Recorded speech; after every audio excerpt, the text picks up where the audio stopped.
We are now just days away from the 2024 presidential election.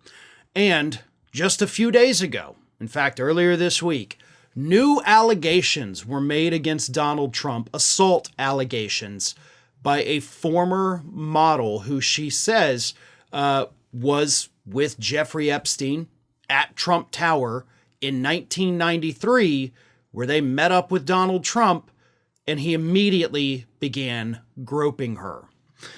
The woman is Stacey Williams. She was a former Sports Illustrated swimsuit model. She had done plenty of other modeling. She became friends with Jeffrey Epstein, although she says obviously the relationship was we were only friends. But she revealed this information on a Survivors for Harris Zoom call earlier this week, which had hundreds of people, hundreds of other assault survivors telling their stories.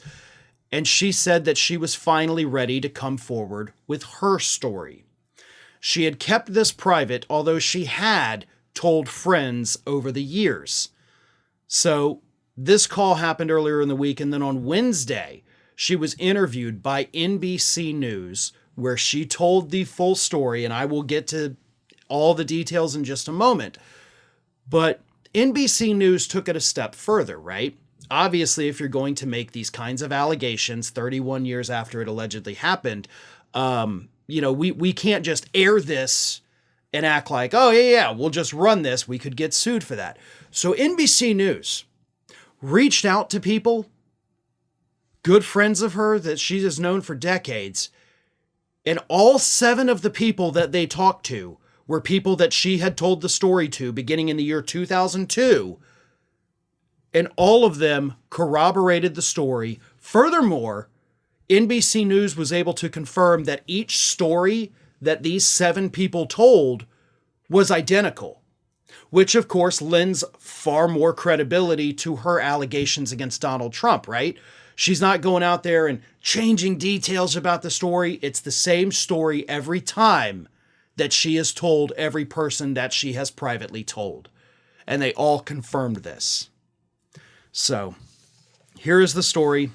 I don't want to paraphrase it, so I am going to read this to you. This is from NBC News. Williams said that she first met Epstein at a dinner in 1992 and that they began spending time together when both were in town in New York. She said that Epstein was not her boyfriend and that the relationship was never sexual. She and Epstein attended a Christmas party that year at the Plaza Hotel, which Trump owned at the time, 1992. She recalled seeing Trump at the party and said it was clear that the two men were friends. Later, in the late winter, early spring of 1993, Williams recalled, she was walking with Epstein near Fifth Avenue when he suggested visiting Trump at Trump Tower. It was a sunny day, she recalled, and she was not wearing a coat. She said on the Zoom call, quote, "We went to Trump Tower and went up the elevator, and moments later, Trump was greeting us. Within moments of meeting him, Trump, quote, pulled me into him and started groping me. He put his hands all over my breasts and my waist, butt, and I froze. And I froze because I was so deeply confused about what was happening because the hands were moving all over me." Williams said that as Trump groped her, the two men spoke calmly with each other. These two men were like smiling at one another and continuing on in their conversation. Williams told NBC News that the two men spoke about her as an object.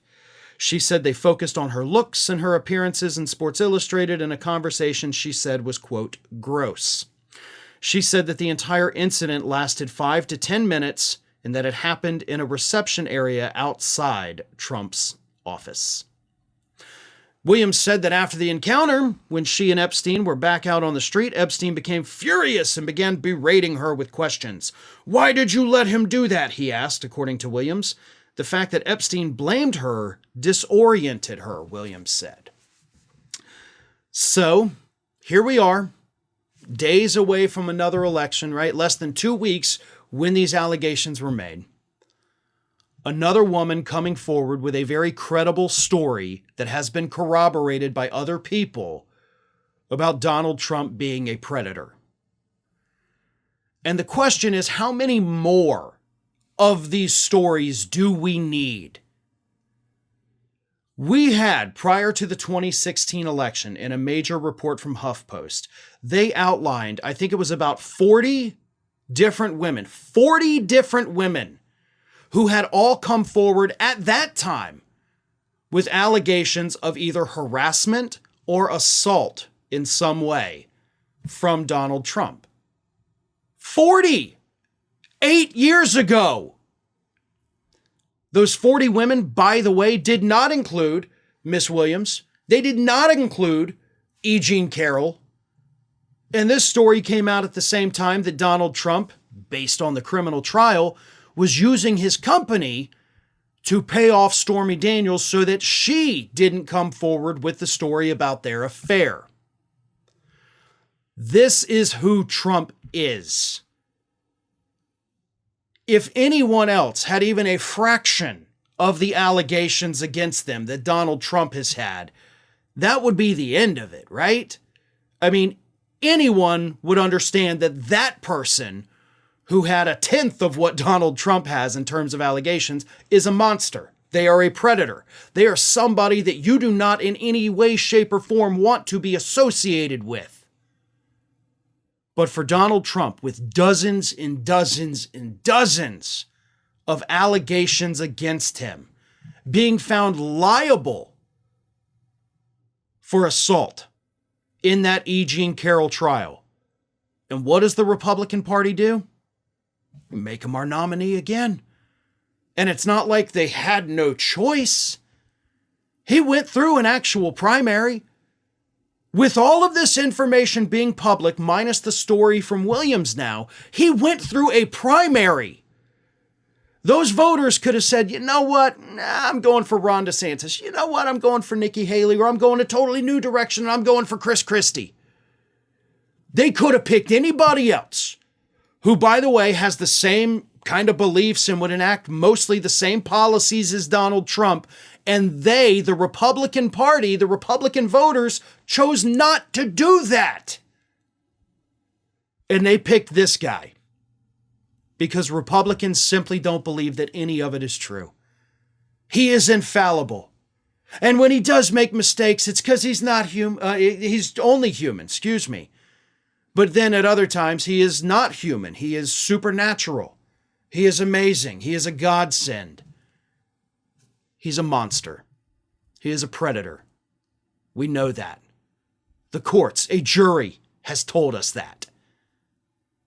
I don't know what more it would take, but I do know that even if we had 1 million women coming forward with video of Donald Trump assaulting them, he still probably wouldn't lose a single supporter, because this is not a political movement. It is a cult. Thanks for watching today, everybody. And don't forget, if you're not already, please do subscribe to this channel. We have fresh content going up every single day, and I would really hate for you to miss out on that. And speaking of missing out, if you're not following me across all other social media outlets, then get on it. You can follow the links in the description of this video.